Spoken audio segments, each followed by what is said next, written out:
હાહાકાર મચાવી નાખ્યો, પારાવાર મુસીબત આપી દીધી. અને હવે લોકો કહી રહ્યા છે, બસ કર બાપલિયા, બસ કર, થોડી દયા કર બાપ, આટલું ન વરસ, ખમૈયા કર, થોડું માપમાં વરસ. તે તો ઉપાડો લીધો છે બાપ. હવે વરસાદની આ આફત વેઠતી દરેક વ્યક્તિ મેઘરાજાને આજ વિનંતી કરી રહી છે. વરસાદમાં વાદળડી એવી વરસી કે લોકો ત્રાહિમામ પોકારી ઉઠ્યા. વિશ્વામિત્રીના પાણી ડરાવવા લાગ્યા છે અને એટલું બાકી હતું ત્યાં મગરના આંટા ફેરા. વરસાદમાં મેઘરાજાએ રીતસર તારાજી સર્જી છે, પણ આસમાની કહેરથી પંચમહાલ, ખેડા, અમદાવાદ, અરવલ્લી અને સાબરકાંઠા પણ બાકાત નથી. ટીમને મેસેજ મોકલો, અમને હેલ્પ કરે. અમારી પાસે ખાવાનું ભૂલી ગયું છે. આખા ગુજરાતને ધમરોળતા મેઘરાજા, ક્યાંક ઘર ડૂબ્યા તો ક્યાંક રસ્તાઓ જળમગ્ન.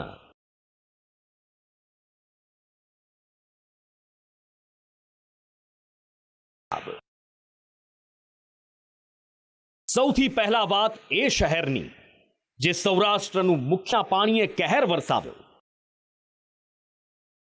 સોમનાથ મહાદેવ મંદિરમાંથી આ પાણી પસાર થવા લાગ્યા.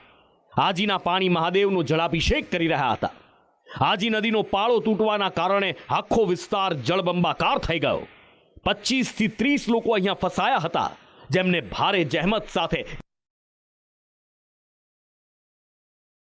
થાય ત્યારે કેવી પીડા થાય એની અનુભૂતિ એ જ કરી શકે જેણે પરિસ્થિતિનો સામનો કર્યો હોય, જેણે દર્દ વેઠ્યું હોય. પણ જીવ છે તો બધું છે એ વિચારીને પૂરના કહેરથી બચવા સ્થાનિકોએ પોતાના ઘર છોડ્યા, આશિયાના છોડ્યા.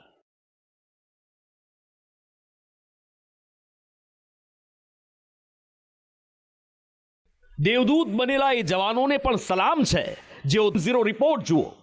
વૃદ્ધા છે જે ચાલી શકે એમ નથી, એમને ખભે બેસાડીને બહાર કાઢે છે.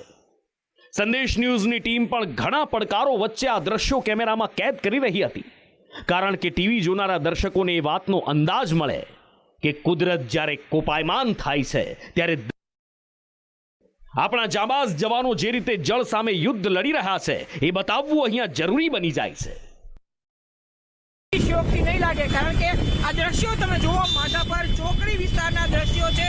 ચારે તરફ પાણી ભરેલા છે. 150 ફૂટ રિંગ રોડ આખે આખો પાણી ભરેલો છે. અને તમે સામેના દ્રશ્યો જુઓ, સામે 2 કાર ડૂબી ગઈ છે. તમે અંદાજ લગાવો કે કેટલો વરસાદ રાજકોટની અંદર થયો છે. આ પ્રકારની પરિસ્થિતિ રાજકોટના તમામ વિસ્તારોની અંદર છે. રાજકોટના શહેરી વિસ્તારોમાં આવેલી સોસાયટીઓમાં વરસાદના પાણી ફરી વળ્યા. વિસ્તારમાં આવેલી સોસાયટીઓમાં રહેતા લોકોની હાલત કફોડી બની ગઈ. રૈયા ગામ વિસ્તીના વહેણમાં વાહનો જાણે જળ સમાધિ લેવા લાગ્યા.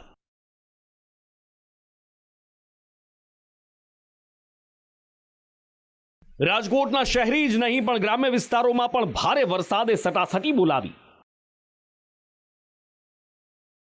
ગોંડલમાં ભારે વરસાદ બાદ આશાપુરા ડેમ સેતુબંધ છલકાઈ ગયા. વેરી તળાવના પણ મોટા ભાગના દરવાજા ખોલી દેવામાં આવ્યા. પુલ પર ભારે વાહનોની અવરજવર બંધ કરવામાં આવી.